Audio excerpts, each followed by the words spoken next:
E tika ana kia mihi a Huirangi Waikere Puru o tira ngā kai whakapūmau nā rātau te reo i paupau, i tiritiri ki roto ki te ao pāpāho Māori mā roto i te tiriti o Waitangi. Me kore ake ko rātau, ko kore tātou e whai tū āpapa ki te mahi e nei mahi. A tatu atu ki a rātau, ki a Tini Molyneux mā, ki a Derek Fox mā, ki a Hinerangi Goodman o tātou hautipu o te wā, i a tātou e tamariki ana. I oro ko tīmatahia mai tēnei kaupapa o auka hei te tau 2020 mātahi.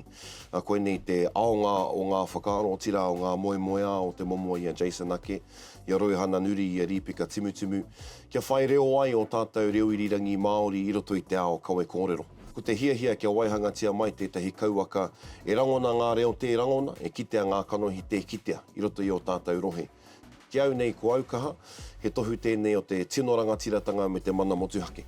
Ka whai wāhi mātou tēnā reo irirangi ki te whakapuaki i ngā kaupapa nui e hāngai ana ki a mātou, o tira ki o mātou hapori, ki te waihanga i ngā kaupapa, ki te raupapatanga e hiahia tiana e mātou. Mā mātou anō e whakatau he aha tēnei mea te Māori News, e harei te mea mā tētahi atu mā tētahi Pākehā rānei.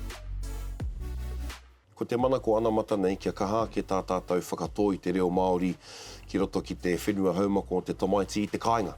Kia kaua te ao pāpāho e noho hei whakapaipai kanohi noiho. Kia whakarato hia te hunga e āhua aroha nui ana ki te reo. Engari kia kaha tā tātou paupau tiritiri i te reo Māori ki roto i a tātou tamariki. Mā reira e tupu mato ai tō tātou ao pāpāho Māori.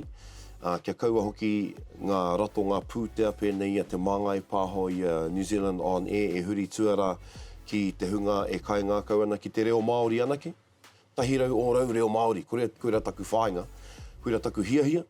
Anā me te tūmana ko hoki mā te whakatō i te reo Māori ki roto i ngā kāinga katoa, ka puawai te rā kaupapa.